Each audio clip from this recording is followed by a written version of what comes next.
Is there truth to that saying that the rich get richer and the poor get poorer? Well, we're going to talk about that today. This is Tom Kieran with the Be Something Wonderful studio of Higher Consciousness in San Diego, California, where we help you level up and become the highest version of yourself. Welcome back, guys. Welcome back to another video. This time we're going to talk about manifesting the Neville Goddard way and why the rich get richer and the poor get poorer. Neville did a great lesson on this, and I want to share this with you. So why is it? Well, we all know about the law of attraction. There's been a lot written about that, the universal laws of cause and effect and so forth. But what I like about Neville, it goes a little bit deeper, right? I think we can get tripped up with the law of attraction as it's been put out there. We'll talk more about it and how really to harness this. It's really a bigger law of cause and effect, and really it's a law of attraction. It's a law of creation. And I'd like to say more. A law of attraction is part of that law of creation. So let's talk about this. And here's a quote that, again, Neville ties in a lot of scripture in his teachings. And the scripture generally has, it's not the literal meaning, right? It's the meaning behind the meaning. It's the story behind the story. For he that hath, to him shall be given. And he that hath not, from him shall be taken away even that which he hath. When you read this, it sounds like a punishment, right? Taken away from someone that, taking away from the person that even though he has, it's going to be taken away. What's the message here, guys? What's the Bible trying to tell us? What is the message behind the message here?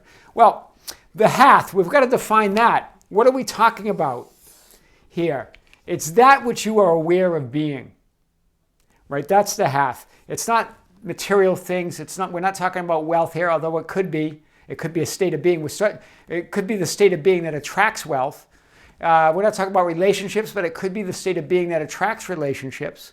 We're not necessarily talking about health, but it could be the state of being that attracts health. So the idea is this is a state of being. And if you don't have, so for he that hath this state of being, let's say it's abundance, for example, shall be given. To him shall be given. So it will be given to, more abundance will be given the person that has that state of awareness of feeling abundant. More health will be given to a person that has that state of being healthy. And he that hath not, that doesn't have wealth, that doesn't have a state of being of abundance, from him shall be taken away even that which he hath. And you've heard this, right? So you've heard these stories about people that hit the lottery and then the money is gone. They burn through it, right? It disappears over a short period of time. This is the idea. They won the lottery. They got lined up somehow and won the lottery, but they couldn't maintain it. They couldn't keep it. Why? Because they didn't maintain that state of being that attracts wealth and abundance. It's really that, right? They were able to line up there for a moment, but then it quickly went away, right? So and what I like about Neville, he uses the word unconditioned awareness. God, that's the words we use, that I've used with you guys are higher consciousness, God, source, field of infinite potential, or even the quantum field. All of that is unconditioned, right? We talked about the quantum field, that all, even in the science side of it, that all possibilities exist until you collapse the wave. Everything is a wave. All the energy is a wave until you collapse the wave by observing it, by conditioning it. Interesting, isn't it? Yeah, that conditioned awareness. So each of us, right? We're all conditioned awareness. We are all God in this sort of conditioned awareness. Whatever we're observing, whatever we're feeling, whatever we're seeing in our lives is our conditioned awareness, what we believe we are, right? You can't attract what you are not, right? And this is where some struggle with the law of attraction, because they go, I'm doing all the exercises, I'm doing all the affirmations, I think I'm allowing, and etc., but I'm still not getting the stuff. I'm not getting my desires. It's because the state of being, who you are, has not changed. You've got to move. You've got to move, really, your consciousness into that state. This is where I like Neville. He really digs into this, and so don't other really spiritual teachers. Even reality transurfing. He's not a spiritual teacher. He's a scientist, but it comes from that end. And especially Joe Dispenza, Dr. Joe Dispenza talks about this.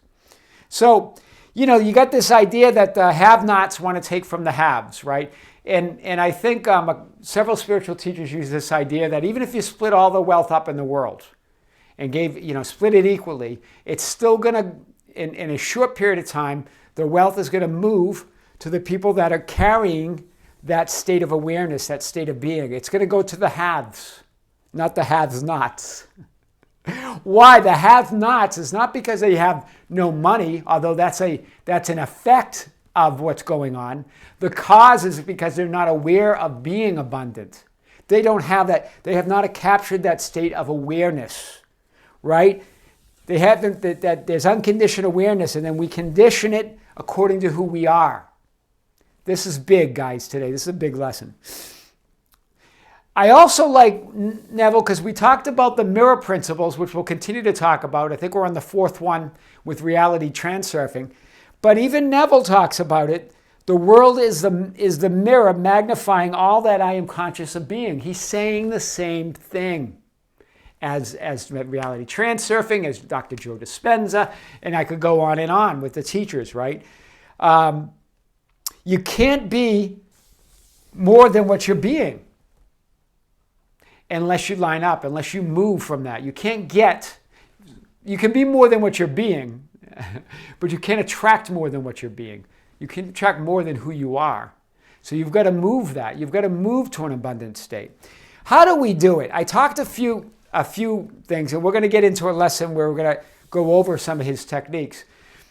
But one of his big ones are this idea of moving to the end.